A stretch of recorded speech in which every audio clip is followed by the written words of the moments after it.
Get your tires put on and tune your engine up.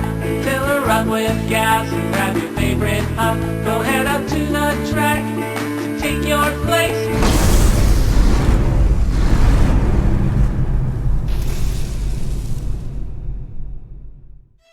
In keeping with my proclivity to shit all over what other people love, I give you Furiosa and Mad Maxine, Feels Road, one of the silliest action movies of 2015, and not in a good way. Directed by George Miller and edited by Nepotism, Feels Road follows the adventures of Furiosa and her hood ornament as they race across the desert to their polygamous lesbian grandmother's residential sandpit for magic beans. The film's got great action, great effects, and nothing else. So buckle up because you're in for 2 hours of...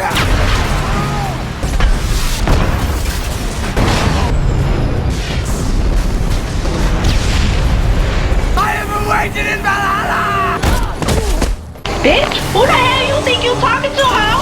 I ain't going to your little mama, ho. Let me preface this review by saying that I haven't seen the other films in the franchise. I'm still going to give you my opinion on it as a standalone, but keep in mind that the film is not a standalone. A lot of people treat Feels Road like a standalone, and I half suspect that they're right in that it feels like one, but it isn't one. It's a Mad Max film, in spite of the fact that there's no Mel Gibson, because he's old now, and in case you ever forget, he made a comment that hurt people's feelings. What if the Jews had made him more powerful? Did you ever think of that? Whoa, wait, are we talking about the same Jews? But still, Feels Road used the Mad Max franchise name to sell tickets. To have a complete and well-rounded opinion, I would have to see the other movies as well. And unfortunately, after watching this one, that ain't gonna happen. One more thing. The Mad Max setting is retarded. It's a big deserty wasteland where water, food, and the essentials are scarce, but functioning cars and motorbikes are somehow plentiful. But it knows it's retarded and relishes in it. It's all rather kitsch, and it pulls that part off pretty spectacularly, so I won't be nitpicking any of that, at the very least. Now, let's get right into it, shall we? My name is Max. Narration. Well, not a minute in and already we're off to a bad start. Need I remind anybody, film is a visual medium. You're supposed to show us visually what is going on, not tell us. To make matters worse, this narration doesn't tell us anything that the visuals don't already. If you're going to be lazy and narrate, explain how shit got so fucked. Just something, anything that the audience can't already infer for themselves. I tell myself, they cannot touch me. Don't touch me! Don't touch me! Don't touch me! Maybe Max likes you. He thinks you're interesting. But all in all, it's a minor offense. Max is immediately chased down by these dudes in cars, chained up and taken captive. Wait, I thought Max's car was supposed to be a big part of these movies, that it was a fixture of the franchise, much like lightsabers have become for Star Wars. But that fixture is destroyed right at the start. That struck me as odd. Ah well, it's not too bad a start. Let's keep going.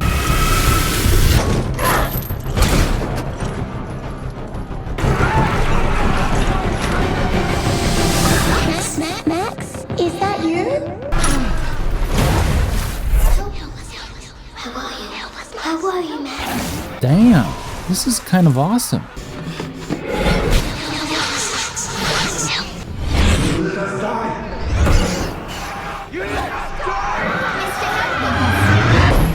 Man, I'm getting into this. I like Max. He's proactive, resourceful, and as the narration before so superfluously stated, Haunted by those I could not protect.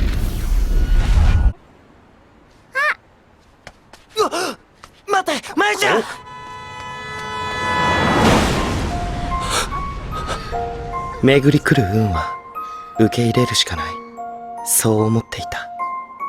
sure hope that we get some more insight into this tortured character, see what really makes him tick, and the sequence of events that led up to his capture. Psych! That's the wrong cinematic motion picture. Sorry, but beyond this point, Max ceases to be a character and becomes little more than a prop to tell the story of the actual main character of this film, Furiosa.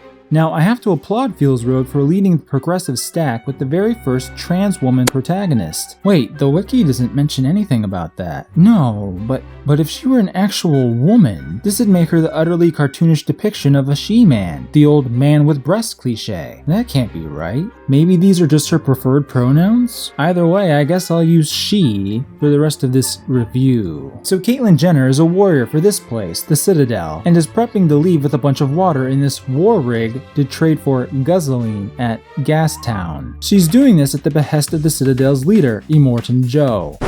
Is that really his name? Joey here is something like a god in these here parts, and accordingly, he tries to keep up that appearance. Except he is one fat, diseased, ugly motherfucker. And American?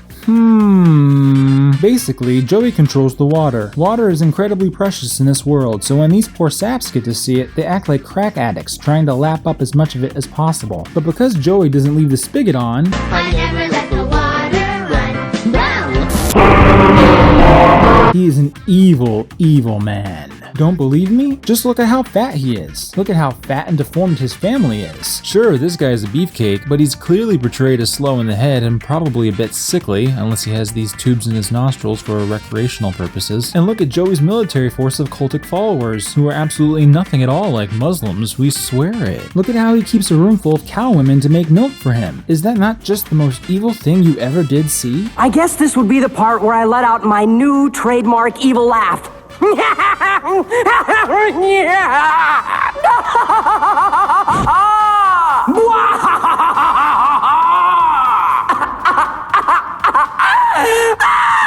Or perhaps it's just pandering to the lowest common denominator in the audience. See, Joey is fat. Triggered. In this world of limited resources, being fat is an even greater condemnation of self-indulgence than it is in Burgerland or Cuck Island. It doesn't make sense given everything else we know about him in the setting, but it's hard to see past the skin flaps. Additionally, Joey is old, diseased, and covered in these nasty sores and the like. On a base level, this is simply discomforting to look at, and is a lazy way to emotionally manipulate your audience. Throw in a few disfigurements, some deformation, and a midget, and you've successfully catered to everybody's Darwinian instinct to despise the weak and unhealthy. Okay, so he's fat and gross, but if that's not enough evil for you, he also locks up beautiful women in a vault to use as breeders. Bam! The final nail in the coffin. Mistreating women, children, or puppies is a flat-out no-no. Plot devices that capitalize on female trauma for shock value function in much the same way as the hitting a child or kicking the dog tropes do. Never mind that these girls obviously get some of the best food, drink, and housing as compensation. Never mind that they are some of the most privileged, well-cared-for people in the Citadel, or for that matter, anywhere else presented in the movie. Never mind that most everybody else has it so bad that they worship water. A fat, ugly, diseased man is porking models against their will, and that's the very definition of evil. Meanwhile, I'm amused at how fucking goofy sex slavery is portrayed to be here. You serious? Do you honestly think that the breeders would be this old? If Feels Road had even a touch of realism, women would be throwing themselves in swarms at Joey and his crew for the benefits of being a breeder. Sure, you can hate the guy for choosing the cream of the crop for himself, but you can't say that he doesn't richly reward them for it. I mean, look at all these books. They must be rare as fuck. And yet my man Joey gave his harem a stocked library.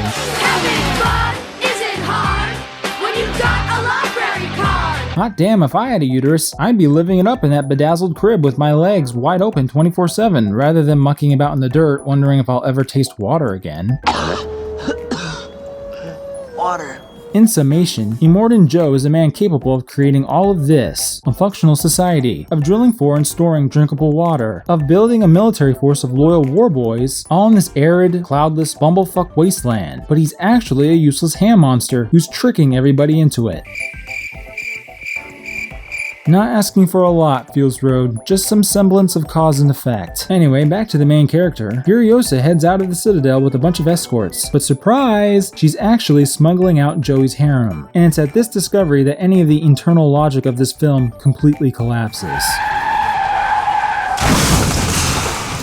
Let's review. Why are they trying to escape? Well, duh, because the girls felt like property. Now, they were the most well-treated, coddled property ever, and obviously had it better than almost everybody else, but these people are ugly, and filthy, and old. Why feel bad for them when you can feel bad for well-off, beautiful women with principles? How did they get out? Fields Road never says. We know these women were trapped in a vault, but for whatever inexplicable reason, Furiosa had the access to plan this escape with them. From this, we must assume that Furiosa is telepathic, as are all the girls, because women are the Borg. Where are they headed? Somewhere called the Green Place. It's supposed to be some fertile paradise. Sounds too good to be true, right? Almost like it's made up. Like it would be impossibly frighteningly stupid to run from a bomb-ass library to a fairy tale. We're supposed to root for these chicks? You don't have to do it just because he tells you. What choice does she have? He's not gonna pay. Apparently so. Why?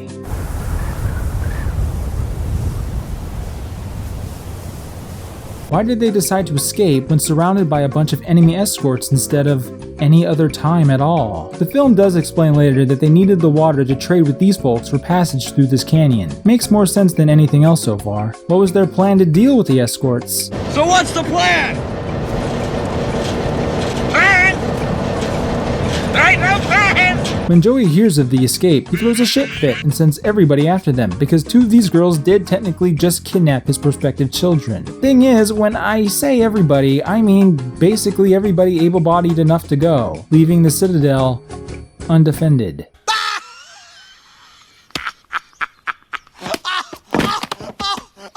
This did happen, by the way. I'm not making it up. It's a major plot point later on. And now it's undefended! Call me crazy, but I have a feeling that for Fields Road, they mostly filmed the car chase sequences first, and then wrote a script around it. Can't support this claim. Just call it a hunch. Anyway, where's Max during all of this?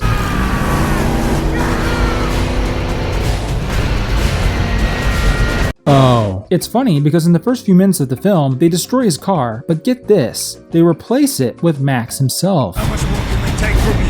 Got my blood, now it's my car! Max is now the vehicle with which to tell the story, but he's no longer the one driving the story. He is now literally just along for the ride. Why is he on the front of the car like this? Well, he's some sickly Warboy's blood bag, and for whatever reason, Warboy thought it was prudent to put his blood bag on the front of his car in the most exposed, perilous position possible. I guess it doesn't matter to Warboy if Max is punctured and drained of all of his blood, because even later when Max escapes, Warboy gets along just fine without. So why did he need Max as a blood bag at all? Hey, look! Cool action sequences! Ooh! Ah! And to be fair, they really are pretty cool. I mean, look at this shitstorm.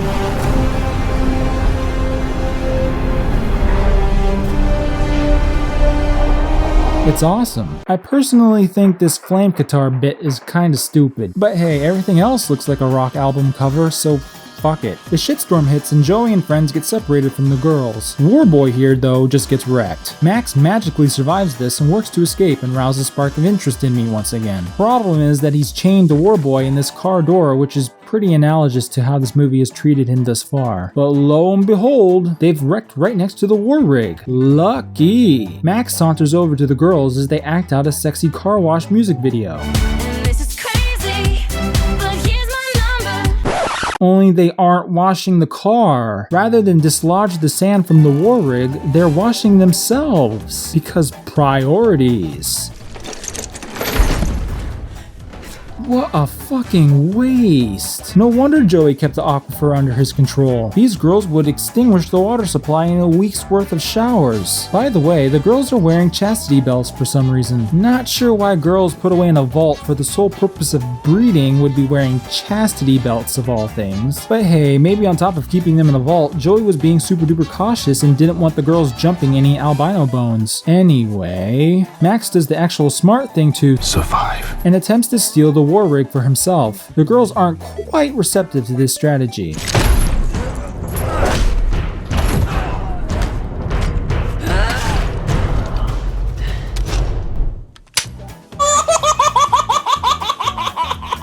Now this is easily my favorite scene in Fields Road, because it's all of these women ganging up on Max while he's dragging along a comatose body and a car door, and he still manages to fuck them over.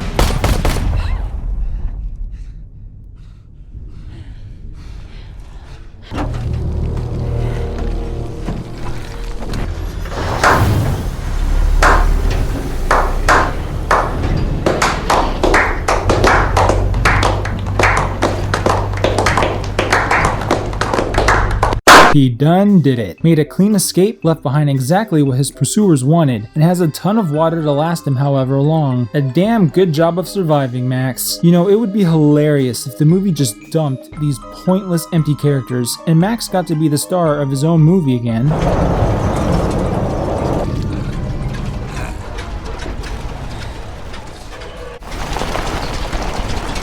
Ah, fuck. Well, it could be worse. At least now Mad Max can live up to his name. Because this is far and away not the rational thing to do. How the fuck is taking these chicks, all of whom are gnashing their teeth and waiting for the opportunity to murder him, as well as being further pursued by Joey and his thugs, conducive to survival? Maybe the beginning narration lied to us? A man reduced to a single instinct. Die! Maybe the movie's title lied to us?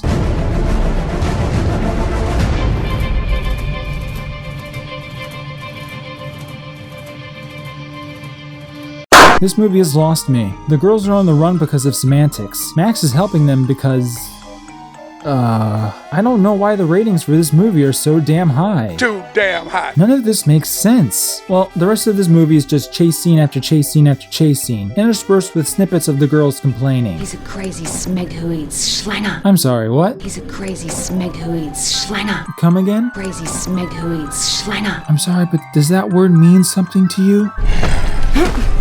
Don't damage the goods. Okay, whatever happened to the days when one could point a gun at somebody and they'd shut the fuck up? What's with all this snarky back talk? Oh, what you gonna do? What the fuck you gonna do, Frank?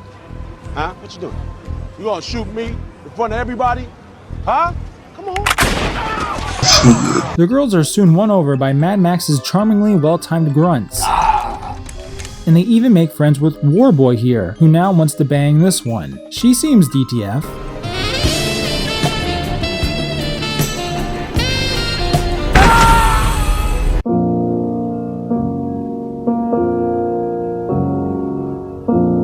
Later down the proverbial road, there's a particularly horrible scene where the movie tries to pretend it's nighttime, but it's so obviously daytime with a filter thrown over it that it's just painful to watch. Hey, anyone notice that bright light? Oh, you mean the sun? The movie does this twice. Miller, maybe you're getting a bit too old for this. Also, there's this ridiculous scene where the war rig gets stuck in some mud and they use this rickety ass tree as leverage to pull it out. Or this scene where Max is shooting at bad guys but can't seem to land a hit, so Furiosa to the rescue. Maybe this is supposed to be empowering or something, but the metaphor of Furiosa leaning on Max's firm masculine shoulders to steady her shot? I don't know. The funniest scene in this movie by far is during yet another chase scene, where one of the pregnant girls is hanging out of the war rig chassis because she...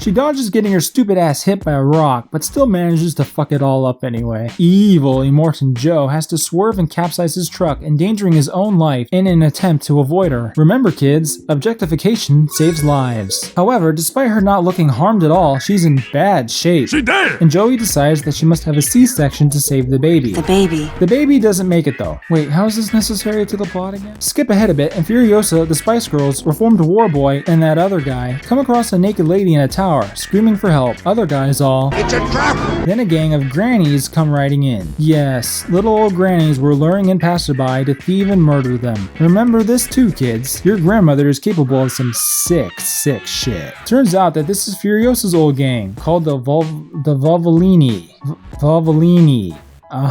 Get it? Volvolini? Vulvas? Women? Here's the best part. The green place was real, and supposedly every bit the fertile land it was reported to be. Some years back. Left in the hands of these women, however, now it's totally barren and lifeless. These old hags had some of the most scarce and valuable resources in this wasteland, and they squandered all of it. Yes, these people are the ones we're supposed to be rooting for. And I think it's solely because most of them have vaginas. Because, to be brutally honest, they really have nothing else going for them. You having a baby? The baby. Warlord Jr. Gonna be so ugly. It could be a girl.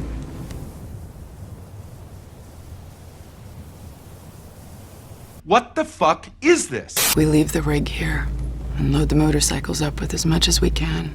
We can maybe ride for 160 days. Where on God's not-so-green earth are you that it would take 160 days to bike across anything? You know hope is a mistake. Yeah, I know, Max. I know. Well, Max convinces the whole gang to do a 180 to barrel through Joey's crew and back to the Citadel because guess what he realized? And now it's undefended! You mean the last hour of this movie was a total waste of time? Oh boy, gonna need a lot of plot armor to get through this minefield. But Max, and I truly do mean just Max, is the only one who effectively fights anybody off.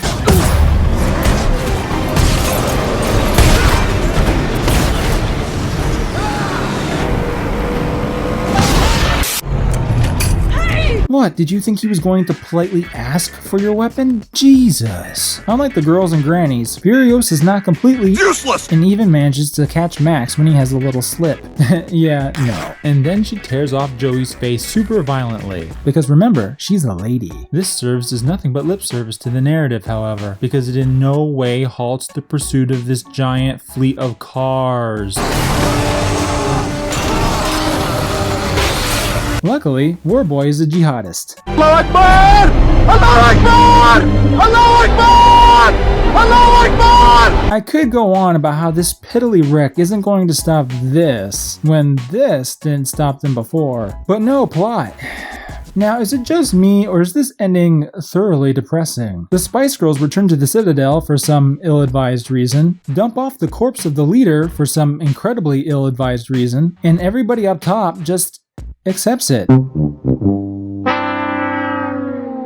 Then the fat cow women decide to drain the aquifers and ostensibly leave the entire civilization to die of thirst. All the while, everybody celebrates their own imminent demise by animalistically ripping old Joey apart. Hooray for the good guys? The guys up top even decide to let some of these lunatics ascend. Because why not? As this is happening, Max fucks off without so much as a peck on the cheek. Just the macho nod thing. Thanks for pulling all of our collective weight, bro. 'Twas all for nothing. The end. For everybody in the Citadel, because the famine grannies are gonna fuck everything up. I'm sorry, but there's just nothing to latch onto in this movie. I mean, I can't really downplay the movie's incredible cinematography. Hell, I'll even grant that the editing is really fun and keeps things going at a good pace. The acting is also quite serviceable, though Tom Hardy couldn't really seem to decide on an accent.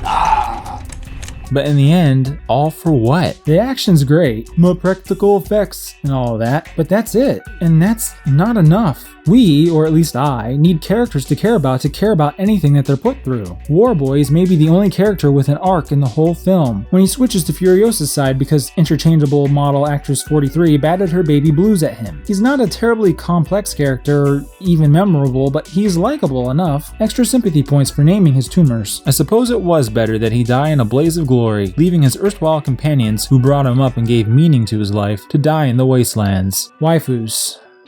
Not even once. At least tell me this, Feels Road lovers. Why Mad Max? I mean, other than the blatant attempt to scam people into the theaters under the guise that they were going to a Mad Max film. When will the lies end? I hate to admit it, but those first few minutes of this film really ruined it for me. It genuinely got me invested in Max, in his character and in his plight. But then bam, he was relegated to the supporting cast with the only story to replace him being some nonsensical plot about a bunch of independent little fishies who don't need no bicycle. Only throughout the movie, it's shoved down our throats over and over again that the fishies do need the bicycle, and are almost utterly useless without it. But it hurts the bicycle to have to deal with these fishies at all. So why doesn't he pedal away and leave the fishies high and dry? You know what? Maybe this movie is smarter than I've been giving it credit for. Maybe it knows exactly what it's doing, and is actually a clever bit of social commentary disguised as a brainless action movie. So, moral of Furiosa and Mad Maxine, Feels Road. Never let women be in charge. They steal your shit and then throw it all away for feels. George Miller confirmed for Shitlord. Good night, everybody.